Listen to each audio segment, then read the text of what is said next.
할렐루야. 주일 예배에 나오신 여러분 환영합니다. 사순절 첫 번째 주일 예배를 주님께 올려드립니다. 우리 이제 오늘 은혜 받을 하나님의 말씀은 요한복음 3장 1절에서 21절까지인데요. 한 절 제가 읽고 우리 기도하겠습니다. 3장 1절. 그런데 바리새인 중에 니고데모라 하는 사람이 있으니 유대인의 지도자라. 그가 밤에 예수께 와서 이르되 랍비여, 우리가 당신은 하나님께로부터 오신 선생인 줄 아나이다. 하나님이 함께 하시지 아니하시면 당신이 행하시는 이 표적을 아무도 할 수 없음이니이다. 아멘. 기도하겠습니다. 고마우신 하나님, 사순절 첫 주에 니고데모와 예수님의 대화, 거듭남이 무엇인지 이 시간 우리가 배우기를 원하오니 하나님, 우리의 영안을 열어주십시오. 우리의 영의 귀를 열어주십시오.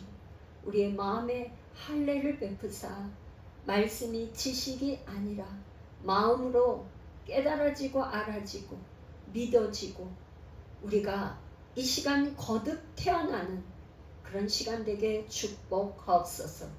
유튜브 영상을 통해서도 예배하는 모든 성도들에게 하나님의 크신 은혜를 더하여 주시옵소서. 예수님의 이름으로 기도합니다. 아멘. 요한복음을 계속 하고 있는데요. 오늘은 이제 3장입니다. 이 성경의 66권을 통틀어서 이제 이렇게 핵심이라고 하면 어떤 이제 복음서에서는 요한복음이에요. 그 중에 3장 16절 하나님이 세상을 이처럼 사랑하사 독생자를 주셨으니 이는 그를 믿는 자마다 멸망하지 않고 영생을 얻게 하려 함이라. 하나님께서 이 땅에 오신 것은 우리에게 영생을 주시기 위해, 생명 주시기 위해서 생명을 주시는데 일시적으로 주는 게 아니라 영원한 생명을 주시러 오셨다 하는 이 성경 66권의 핵심 키워드. 그래서 이렇게 교회 이렇게 지나가다 보면 십자가가 있으면 가장 많이 이렇게 붙여 있는 말씀을 보면 하나님은 사랑이시다. 그 다음에 3장 11절 오늘 본문의 이 말씀, 하나님의 세상을 이처럼 사랑하사, 이 말씀을 이렇게 교회 앞에 붙인 교회들이 많이 있어요. 자, 근데 오늘 3장에 사람이 첫 1절에 나오는데 어떤 사람이 나오냐 하면 니고데모라는 사람이 나와요. 니고데모가 어떤 사람인가 하는 그 설명이 나오는데 첫 번째 그 니고데모라는 사람 앞에 수식어가 바리새인이에요. 그 다음에 나온 건 유대인의 지도자라고 이렇게 얘기하고 있어요. 그러니까 이 니고데모라는 사람을 설명하는 데는 바리새인이고 유대인의 지도자라. 그러니까 이 니고데모는 그때 당시에 상당히 지식적으로나 모든 면에서 정치적인 어떤 위치 그런 거를 갖추고 있는 사람이에요. 뭐냐? 바리새인이라는 거는 이스라엘 백성들이 아수르에게 멸망을 당하고 바벨론의 포로가 돼서 70년이라는 세월 동안 포로로 있는 다음에 그들이 포로 생활을 하면서 우리가 어떻게 하나님의 선택받은 사람들이 이렇게 이방인의 포로가 돼서 이렇게 살아야 되느냐 하는 거를 회개하고 생각했을 때 우리가 하나님께서 주신 이 율법을 저버리고 하나님 뜻대로 살지 못해서 그렇구나. 그래서 바리새인들은 하나님의 주신 이 율법과 계명과 율례를 철저히 지키고 그 율법을 연구하고 그렇게 지키며 살았던 사람들이 바리새인들이에요. 그러니까 성경의 신약시대에 아주 복음 전파자인 바울도 바리새인인 중에 바리새인이었어요. 그러니까 이 사람은 율법을 아주 잘 연구하고 지켰던 사람뿐만 아니라 이 사람은 유대인의 지도자라고 하는 거는 그때 당시에 사내들인 공회가 있었는데 거기에는 70명의 지금으로 말하면 그 이스라엘 백성들을 이렇게 지도할 수 있는 대표 위원 사내들인 공회라고 해갖고 지금으로 하면 국회에서 국회의원들이 모든 걸 이렇게 법도 정하고 고치고 이렇게 하지 않습니까? 그러니까 이때 당시에 가장 정치적으로 어떤 종교적으로 최고의 의결 기관 그게 사내들인이었어요. 거기는 70명이 있었는데 대제사장까지 포함하면 71명이 돼. 그러니까 그런 위치에 있던 사람이에요. 그런데 이 사람이 어떻게 했냐? 2절에 보니까 밤에 찾아왔어요. 예수님은. 그러니까 이 사람이 왜 밤에 찾아왔을까? 이렇게 생각을 해보면 우리가 지난 시간에 뭘 했냐면 2장에서 예수님이 성전을 회파하고 막 노끈으로 이게 채찍을 만들어 가지고 거기에 온 짐승들을 다 내쫓고 막 상을 엎고 성전을 갖다가 정화하는 사건을 했단 말이에요. 그러니까 이 지금 예수 선생이라는 분이 정말 이 사내들인 이 공회의 제사장이나 이런 사람들이 감히 생각할 수도 없고 상상할 수도 없는 일을 한 거예요.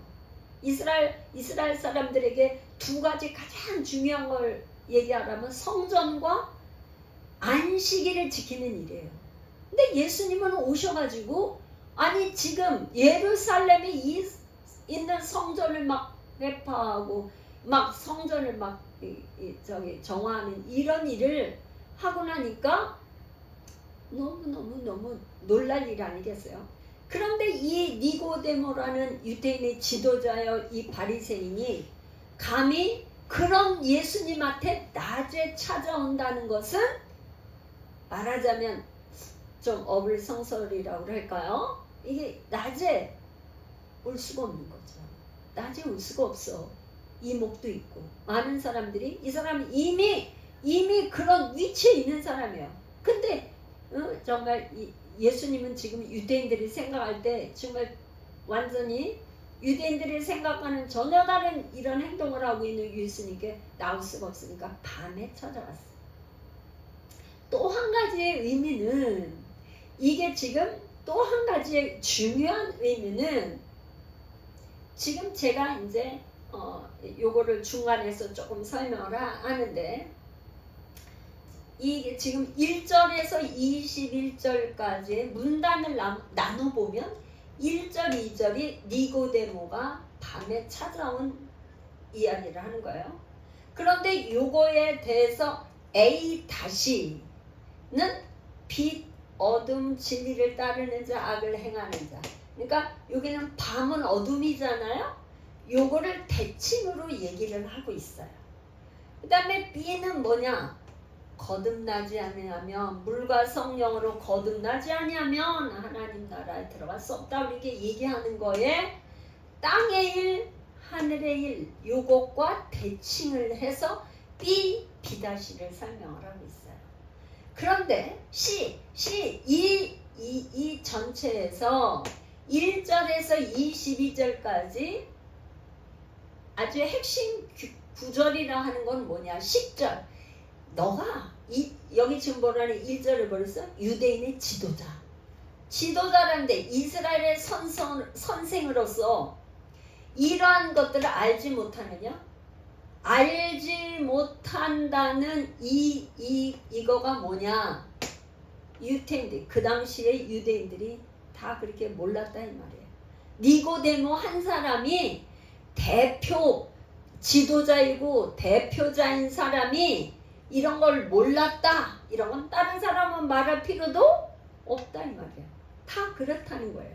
그러니까 전체적으로 유태인들은 다 이 지금 중요한 하늘의 일, 거듭남, 물과 성령에 대한 진리에 대해서 모르고 있다는 것을 지금 강조하고 있는 거예요.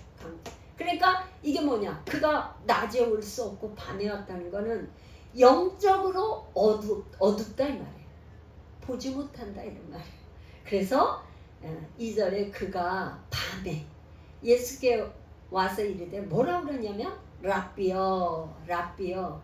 그때 당시에 랍비는 이렇게 굉장히 존칭어로 쓰는 말이에요. 선생이란 뜻인데 선생이란 뜻인데 존칭하는 말로 이렇게 하는 말이에요. 랍비여, 우리가 당신은 하나님께로부터 오신 선생인 줄 아나이다. 예수님을 지금 일단 인정하고 있어요. 당신은 하나님께로부터 오신 선생인 줄 압니다. 하나님께서 함께 하시지 아니하시면은 당신이 행하시는 이 표적을 아무도 할 수 없습니다. 왜 그랬어요? 지금 예수님이 행하신 이 표적 뭐예요? 지금 2장에서 나온 첫 번째 표적이 뭐였어요? 첫 번째 표적이 물이 변하여 포도주가 된 이 사건. 그러니까 도저히 납득할 수 없는, 어떻게 물이 포도주가 되겠어요? 이게 그 일로 인해서 막 소문이 퍼지지 않았겠어요? 그러니까 이 지금 요한복음의 7가지 표적은 요거를 순서대로 했다라기보다 저자 요한이 이제 7가지를 이렇게 해놓은 거예요. 그러니까 니고데모는 예수님이 행하시는 많은 표적을 이렇게 듣고 소문에 듣고는 이분은 분명히 하나님께서 함께 하시는 분이다. 하나님께서 함께 하시지 않으면 감히 이런 표적을 일으킬 수가 없다는 전제 조건을 가지고 너무나 궁금한 거야. 이분을 내가 한번 만나봐야지 되겠다. 만나보고 싶은데 낮에는 올 수가 없어. 사회적인 체면과 이 모든 것 때문에 밤에 몰래 찾아갔어. 그랬는데 이 한마디, 그러니까 지금 니고데모가 와서 이게 전혀 인정을 안 하는 것도 아니고 당신은 정말 하나님이 함께 하시는 사람입니다. 당신은 하나님께로부터 온 선생입니다. 예수님을 인정하고 이 말을 했는데 예수님께서는 지금 다음 3절에서 하시는 말씀을 보면은 전혀 동문서답을 하고 계세요. 말하자면 우리가 어디 이렇게 지금 이렇게 누구를 만나서 그거 했을 때 지금 니고데모는 A라는 얘기를 했는데 예수님은 전혀 지금 다른 얘기를 하고 있어요. 왜 그러냐? 지금 3절에 가보니까 예수께서 대답하여 이르시되 진실로 진실로. 진실로는 무슨 뜻일까요? 진실로 2번씩, 한 번도 아니고 2번을 반복해서 나오는 거, 이게 에이멘, 아멘 그렇게 믿습니다. 그런 뜻이죠. 아멘 진실로 내게 이르노니 사람이 거듭나지 아니하면 하나님 나라를 볼 수 없느니라. 여기 지금 니고데모가 한 예수님에 대해서 얘기한 거에 지금 예수님은 전혀 다른 얘기를 하고 있어요. 왜 그러냐면 니고데모가 어떻게 해야 영생을 얻을 수 있습니까? 어떻게 해야 구원을 얻을 수 있습니까? 이렇게 물어봤나요? 그렇게 물어보지를 않았어요. 물어보지도 않고 질문하지도 않았는데 예수님은 이미 아까 앞에 2장에서 뭐라 그랬냐면 예수님은 그 친히 사람의 속에 있는 걸 본이 다 본다. 사람의 속에 있는 거를 본이 다 본다는 얘기를 했어요. 2장 마지막에. 그러니까 이 니고데모가 예수님을 찾아와서 지금 이 서론을 꺼낸 거를 보고는 이미 예수님은 다 파악을 한 거예요. 니고데모, 네가 바리새인이지, 유대인의 지도자지, 그렇지만 네 안에 너무너무 해결되지 않는 이 궁금증이 많지. 그래서 네가 나에게 온 거야. 갈급함이 있잖아. 그래서 네가 왔지. 내가 그거를 말해줄 텐데 뭐냐? 사람이 거듭나지 아니하면 하나님 나라 볼 수 없다 이 말이야. 하나님 나라에 들어갈 수 없다 이 말이야. 구원받을 수 없다 이 말이야. 거듭 태어나지 않으면. 그러면 여기서 이제 거듭남, 교회에서 많이 쓰는 용어 중에 믿음이다. 아, 그 사람 믿음 좋아. 그 사람은 은혜가 많아. 그 사람 은혜 많이 받았어. 아, 그 사람은 거듭난 사람이야. 이런 교회에 와서 쓰는 용어 중에 거듭남이라는 용어를 많이 쓰는 것을 우리가 들어요. 거듭남이 뭐냐? 거듭남.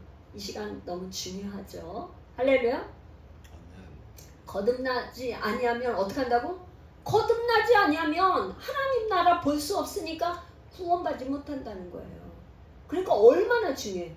거듭남이 뭔가 원어를 여기에 지금 우리가 지금 한국말로 해석해 놓은 말은 거듭났다 이런 말인데, 이 거듭이라는 단어는 헬라어로 아노덴 이걸 제가 얘기하려고 한 건 아니고요. 아노덴인데 이 뜻이 뭐냐면 위로부터라는 뜻이 있어요. 위로부터. 그러니까 위로부터라는 뜻은 위는 뭐? 위에는 항상 뭐예요? 하늘 하면 하나님이 계신 곳 위 이렇게 얘기하잖아요. 위로부터. 그 다음에 처음부터라는 뜻이 있어요. 처음. 예수님은 나는 알파와 오메가, 처음이요 나중이요. 그러니까 예수님은 처음이며 나중이고, 그러니까 끝판왕, 더 이상은 없어 그런 말이죠. 시작이면서 끝이고 그런 저기잖아. 그러니까 처음부터 다시라는 뜻도 있어요. 다시. 그 다음에 새로이. 그러니까 이거를 쭉 보면 아누덴 거듭난다는 거는 하나님으로부터 처음이란 뜻이 지금 알파 오메가 되신 그분이잖아요. 위로다. 하늘로부터 알파가 되시는 그분으로부터 다시 새롭게 창조되는 거. 이해가 되세요? 할렐루야. 하나님으로부터 알파가 되시는 그분으로부터 다시 새롭게 창조돼서 태어나는 거. 나다는 거는 나타나는 거예요. 낳는다는 거예요. 탄생한다는 이런 말. 그러니까 무슨 얘기냐? 혈육. 우리가 누구 아버지와 어머니로부터 우리가 육으로 태어났어요. 그죠? 우리가 태어날 때 내가 자식이 이 부모한테 이 어머니부터 태어나고 싶다고 정했나요? 그런 거 아니에요. 그죠? 태어나고 보니까 아버지가 계시고 어머니가 계신 거죠. 태어나 보니까. 이런 육으로 혈통으로부터 태어난 것 말고, 이거는 이미 우리가 태어났잖아요. 육으로 태어났는데 다시 태어난다는 거는 뭐냐? 하나님으로부터 태어난 거예요. 하나님으로부터 새롭게 어떻게 해요? 새롭게 다시 태어나는 거. 그게 거듭남이에요. 할렐루야. 이 다시 태어나는 거, 하나님으로부터 태어나는 거, 이게 없이는 하나님 구원받을 수 없다는 거예요. 하나님 나라에 들어갈 수 없다는 거예요. 그러니까 이게 얼마나 중요해요. 할렐루야. 그래서 기독교는 그리스도인이라는 거는 뭐냐? 거듭난 사람이에요. 새로 태어난 사람이에요. 하나님으로부터 태어난 사람이에요.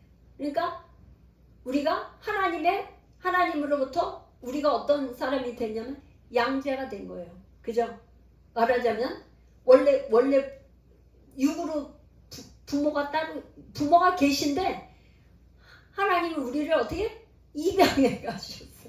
입양해 가신 거야. 입양해. 응? 응. 할렐루야. 입양해 가신 거야. 양자로 삼은 거야. 넌 내 아들이야. 이렇게 양자로 삼아주신 거예요. 할렐루야. 그게 구원이라 이 말이에요. 그러면 거기에 어떻게 지금 이제 그 다음 이제 땅에 하나님 나라 볼 수 없다요. 그랬더니 니고데모가 뭐라고 4절에 가서 질문을 하는 거예요. 이 지금 니고데모는 이르되 사람이 늙으면 어떻게 날 수 있사옵나이까? 두 번째 모태에 들어갔다 날 수 있사옵나이까? 그러니까 이 니고데모는 생각을 어떻게 생각을 하고 있냐면 굉장히 지식인이야. 그죠? 이 지식이 아직 깨어지지가 않아가지고 육적으로 지식적으로 생각을 해서 아니 다시 태어난다? 어떻게 다시 태어나요? 두 번째 모태에 들어갔다가 날 수 있사옵나이까? 이렇게 묻는 거야. 그랬더니 예수님이 다시 말하는 거야. 예수께서 5절 대답하시되 진실로 진실로 내게 이르노니 아멘 아멘. 중요한 얘기를 할 때 진실로를 두 번씩 해요. 사람이 물과 성령으로 나지 아니하면 하나님 나라에 들어갈 수 없느니라. 그러니까 3절에서는 거듭나야지만 하나님 나라에 들어갈 수 있다고 했고 5절에는 뭐냐면 다시 설명을 한 거야. 이 지금 니고데모가 이해가 안 되니까 물과 성령으로 나야 된다. 성령으로 나지 않으면 하나님 나라에 들어갈 수 없다. 이 물과 성령에 대한 해석이 이제 여러 가지 해석을 하고 있는데 가장 많이 보편적으로 한 게 물세례 받고 나면 성령으로 세례를 받아야 된다. 그렇게 많이들 해석을 하고 있어요. 그러니까 교회에 오면 이제 전도를 받거나 어떻게 이끌려서 왔든지 와서 뭐 학습받고 1년 동안 지나서 물세례를 먼저 받아요. 물세례를. 그렇죠? 물세례를 받고 신앙생활하다 어떠한 시점에서 성령을 받으면 성령 세례를 받는 그 기죠. 그렇게 성령을 받으면 하나님 나라 백성이 된다. 이런 거죠. 성령을 받아야 된다는 얘기잖아요. 그런데 이거를 구약에서 이미 신약은 뭐냐? 구약에서 이미 예언한 것이 신약에 와서 성취된 거예요. 그러니까 구약의 예언자들이 예언한 것이 신약에 와서 성취하고 예수님은 그거를 이렇게 구약의 성경을 인용해서 말씀하시는 거예요. 그래서 에스겔 36장 37장까지 우리가 다 읽을 수가 없어요. 그래서 에스겔 36장 24절에서 28절까지 그거를 우리 집사님 한번 읽어보세요. 에스겔 36장 24절에서 28절. 내가 너희를 여러 나라 가운데서 인도하여 내고 여러 민족 가운데에서 모아 데리고 고국 땅에 들어가서 맑은 물을 너희에게 부려서 너희로 정결하게 하되 곧 너희 모든 더러운 것에서와 모든 우상 숭배에서 너희를 정결하게 할 것이며 또 새 영을 너희 속에 두고 새 마음을 너희에게 주되 너희 육신에서 굳은 마음을 제거하고 부드러운 마음을 줄 것이며 또 내 영을 너희 속에 두어 너희로 내 율례를 행하게 하리니 너희가 내 규례를 지켜 행할지라. 28절이요. 내가 너희 조상들에게 준 땅에서 너희가 거주하면서 내 백성이 되고 나는 너희 하나님이 되리라. 아멘. 지금 에스겔에 지금 물과 성령으로 난다. 이것이 결국엔 뭐냐면 에스겔 선지자를 통해서 예언한 것이 뭐냐면 첫 번째 물로 정결하게. 우리가 지금 옷 같은 게 더러워지면 다 물로 깨끗하게 빨잖아요. 뭐 손이 더러워지면 물로 씻어요. 그래서 지금 정결 예식할 때 꼭 물로 씻는다. 정결하게 하는 거예요. 그러니까 죄도 회개를 하는데 모든 죄를 물세례를 받는다 하는 거는 뭐냐면 우리의 모든 지금까지의 지었던 모든 죄를 다 용서받고 씻는다. 그런 물세례예요. 그런데 정결하게 하는 것뿐만 아니라 하나님께서 그걸로 끝나는 게 아니라 여기 보면 새 영을 줘요. 새 영이니까 뭐예요? 거룩한 새 영, 성령을 어디에 두냐면 너희 속에, 우리의 마음 속에 두어서 이제 것까지는 우리의 마음이 굳은 마음이에요. 완악한 마음이에요. 완고한 마음. 이 죄를 지면은 이 죄가 쌓이고 또 쌓이고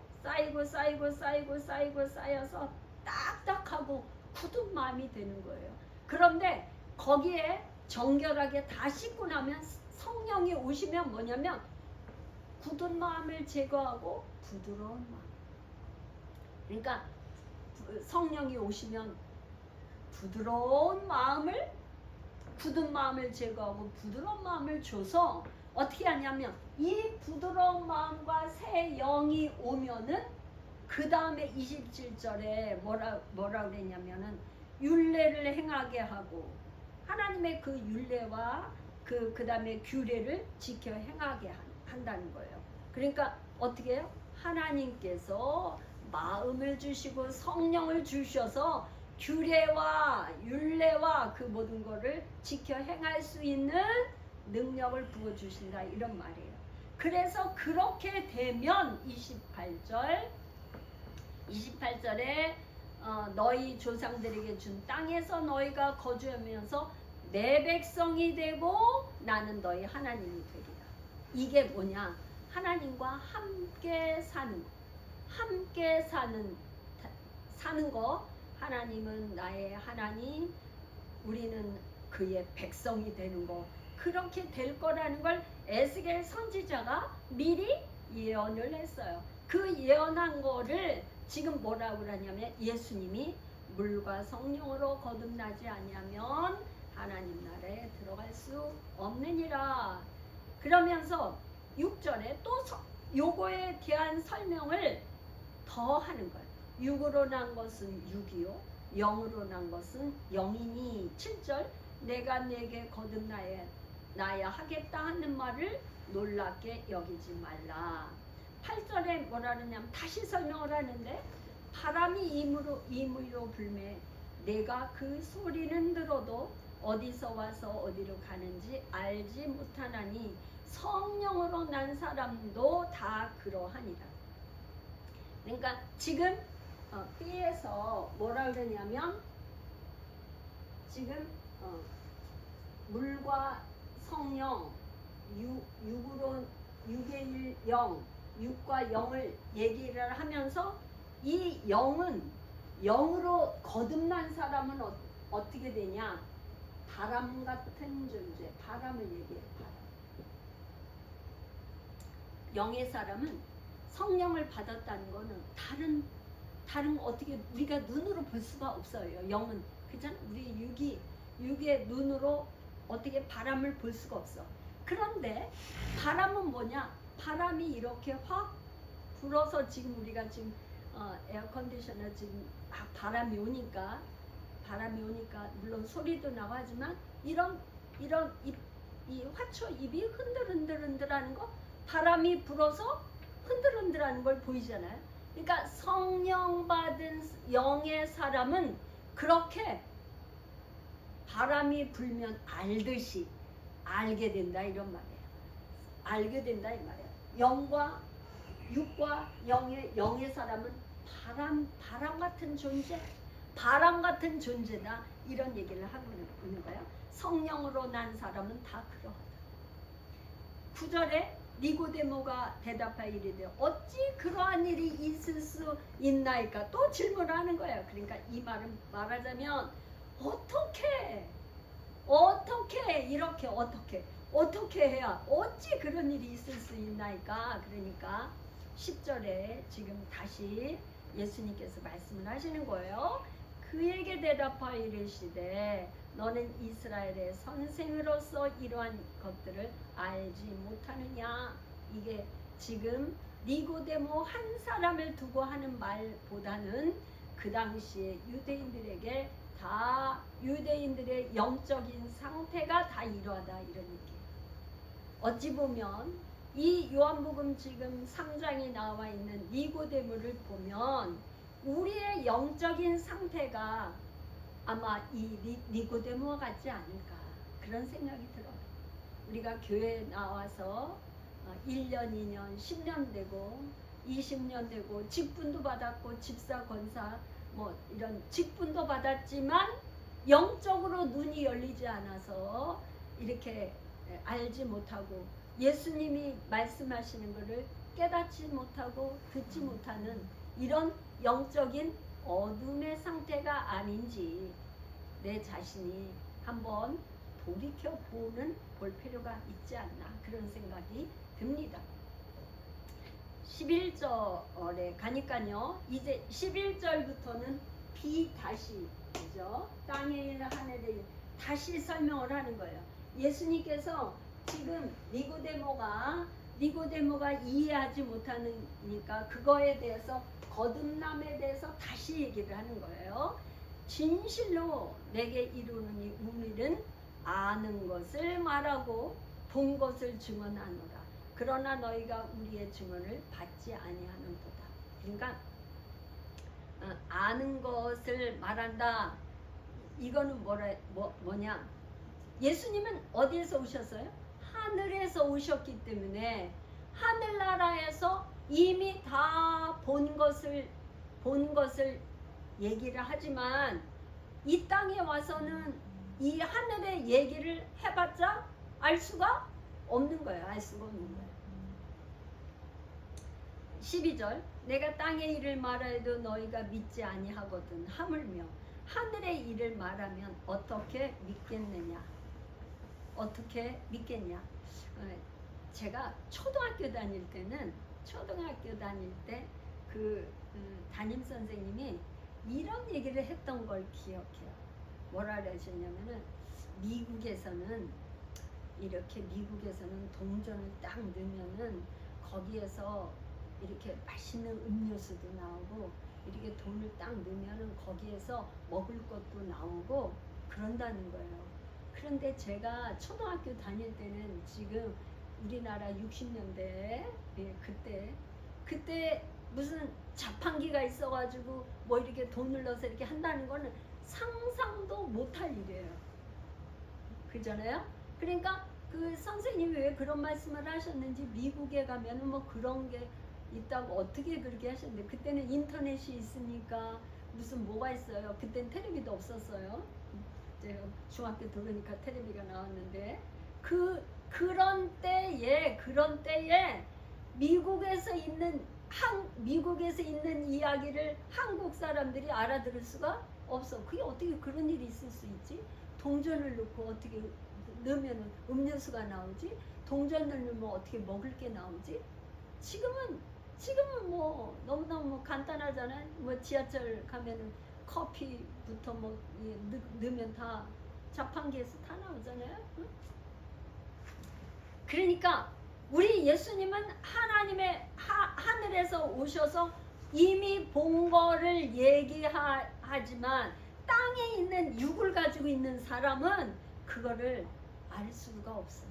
알 수가 없으니까 믿을 수도 없다 이런 말이에요. 13절 하늘에서 내려온 자 곧 인자 외에는 하늘에 올라간 자가 없느니라. 그렇죠. 하늘에 올라간 자가 없죠. 인자 예수님 위에는. 그러면서 14절 모세가 광야에서 뱀을 든 것 같이 인자도 들려야 하리니 이게 광야에서 뱀을 든 것 같이 이거는 민수기 21장 9절에서 인용해 온 거죠. 이스라엘 백성들이 이렇게 원망 불평하고 하니까 전염병이 돌았는데 하나님께서 모세에게 구리뱀을 만들어서 구리뱀을 높이 들으라. 그렇게 하면 그 구리뱀을 쳐다본 사람들은 살 거라고 얘기를 했어요. 그런데 구리뱀을 쳐다본 사람들은 살았고 보지 않은 사람은 죽었어요. 그런 것처럼 예수님께서 비유로서 얘기를 하는데 구약 성경을 인용해서 모세가 광야에서 뱀을 든 것처럼 인자 예수님도 이제 들려야 한다는 거예요. 십자가에 달려서 이렇게 십자가에 달려서 죽을 것을 얘기를 하는 거죠. 그런데 이는 15절 이는 그를 믿는 자마다 영생을 얻게 하려 하심이라.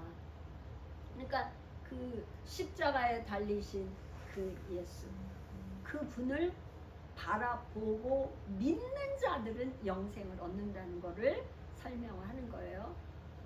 16절 하나님이 세상을 이처럼 사랑하사 독생자를 주셨으니 이는 그를 믿는 자마다 멸망하지 않고 영생을 얻게 하려 하심이라.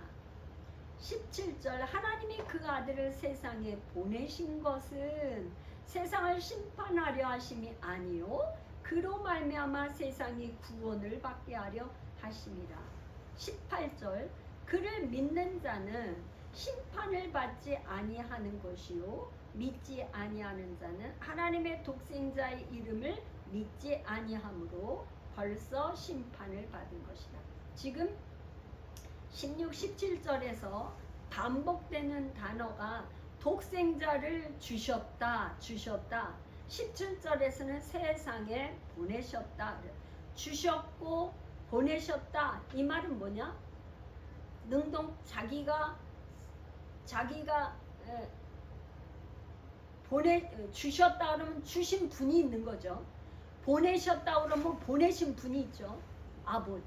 아버지가 아들을 보내셨고 아버지가 아들을 주셨어요. 그러니까 이 믿는다는 것은 뭐냐? 믿는다는 것은 다시 한번 우리가 생각하면 하나님께서 우리에게 믿음을 또 주셔야지만 우리가 믿을 수 있는 거죠. 할렐루야. 우리가 말하자면 우리는 하나님께서 우리에게 믿음을 주시고 우리는 그거에 대해서 반을 선택을 하는 거예요. 믿기로 결정을 하는 거예요. 믿기로 어떤 사람은 믿음으로 선택을 하고 어떤 사람은 믿지 않기로 선택을 하고 갈림길이 있죠. 갈림길이. 그래서 18절에 믿는 자는 심판을 받지 않는 거예요. 근데 믿지 아니하는 자는 어떤 사람이냐면 하나님의 독생자 이름, 예수 이름을 믿지 아니함으로 심판을 받는 거예요. 그러니까 믿는 자는 구원, 믿지 않는 사람은 심판. 이렇게 갈림길에 있는 거죠. 그런데 이 갈림길에서 이제 우리가 선택을 하는 것 같지만 장르기에서 지금 얘기한 하나님께서 은혜를 주셔서 믿게 된다. 이런 거죠. 하나님께서 은혜를 주시지 아니하면 믿을 수가 없다는 거예요. 19절에서 21절은 다시 A 니고데모가 밤에 찾아온 요거를 19절, 20절, 21절은 빛과 어둠, 진리를 따르는 자, 악을 행하는 자를 대조해서 얘기를 하고 있어요. 19절은 그 정죄는 이것이니 곧 빛이 세상에 왔으되 사람들이 자기 행위가 악함으로 빛보다 어둠을 더 사랑하는 것입니다. 우리가 어디 이렇게 어둠컴컴한 데 있다가 빛이 갑자기 싹 들어오면 그냥 이 지저분한 게 다 드러나. 그죠? 다 드러나죠. 그러니까 죄를 많이 지면 질수록 이게 간증이나 뭐 이렇게 전도하다 이렇게 보면 나는 죄를 너무 많이 져서 교회 나갈 수 없어요. 그런데 그거를 다시 한번 이렇게 생각하면 하나님은 세상에 의인을 부르러 온 게 아니라 죄인을 부르러 왔어요. 의인은 없나니 로마서에 의인은 없나니 하나도 없어요. 그렇기 때문에 우리가 다 죄인이기 때문에 예수님이 필요하죠. 내가 죄가 하나도 없으면 그냥 의인이 돼서 구원 받는데 그런 사람이 사람으로서는 없다는 말이에요. 그러니까 죄인은 다 죄인이야. 나나 너나 누구나 할 것 없이 다 죄인이에요. 그러니까 예수님이 필요하죠. 그래서 나는 너무나 죄가 많아서 예수님 믿을 수 없어. 교회 나올 수 없어. 그분을 영접할 수 없어. 자꾸만 어둠을 더 사랑하는데 그러면 구원받을 수 없죠. 그럴수록 어떻게 해요? 빛 가운데 나와야 돼요. 교회로 나와야 돼요. 할렐루야. 그래야지만 구원받을 길이 열리는 거죠. 20절. 악을 행하는 자마다 빛을 미워하여 빛으로 오지 하나니 이는 그 행위가 드러날까 봐. 악한 것이 드러날까 봐. 이 행위가 드러날까 봐 두려움을 주는 건 뭐가 그럴까요? 원수마귀 사단은 자꾸만 너 그거 그렇게 하면 큰일 나. 안 돼. 말하면 안 돼. 너 거짓말 이렇게 숨겨야 돼. 그러니까 마귀는 자꾸만 이렇게 죄를 더 숨기려고 유혹하죠. 근데 빛 가운데 오신 예수님은 뭐예요? 너의 죄를 다 자백하고 죄를 드러내서 고백하면 구원을 받는다. 하나님 미쁘시사, 하나님께서 미쁘게 보사 긍휼히 여기사 구원해 주신다. 우리의 죄를 드러내야 되는 거죠. 21절. 진리를 따르는 자는 빛으로 오나니 이는 그 행위가 하나님 안에서 행한 것임을 나타내려 합니다. 하십니다. 아멘. 우리가 뭔가 조금만 이렇게 잘한 거 있고 한 거 있으면 뭐해? 너무 자랑하고 싶죠. 만약에 우리가 전도를 했어. 아유 목사님 내가 누구 전도했는데 이런 사람 만나가지고요 그거 했는데 그 사람 다음 주에 올 거예요. 이거 뭐 너무너무 좋은 일이라 막 자랑하고 싶지 않겠어요? 더더군다나 하나님 앞에 뭐야? 진리를 따르는 자는 빛으로 와서 뭐야? 자기가 그 행위가 하나님 안에서 행함 하나님 안에서 하나님께서 그렇게 은혜를 주셔서 행한 것을 나타나게 하려고 자꾸 빛 가운데 나온다. 이런 할렐루야. 여러분들은 이제 사순절을 이렇게 지나고 있는데 어떤 마음의 생각이 드시나요? 사순절은 특별히 이제 부활절 전 7일이 49 7번 주일이 47번 지나면 부활절 이번 올해는 4월 20일 날이 부활절을 지켜요. 그러니까 4월 20일까지 우리가 사순절을 지내면서 우리가 정말 믿노라 하면서도 우리의 삶에 열매가 없고 이렇게 하는 거 왜 그럴까? 우리 사순절을 지나면서 우리의 삶을 돌아보고 우리의 마음에 뭔가 어둠과 깨끗지 못한 것이 무엇인가 정결하게 물로 씻고 성령님 나를 조명해 주세요. 또 기도하면서 우리가 정말 부활절 이번 4월 20일 날 부활절을 맞이할 때는 정말 지식이 아니라 정말 내 마음에 부활의 생명 되시는 그분을 우리의 왕으로 정말 모시고 기뻐 뛰며 주를 보는 이런 부활절을 맞이할 수 있도록 사순절을 잘 지낼 수 있기를 예수 그리스도 안에서 그렇게 되기를 축복합니다. 기도하겠습니다. 고마우신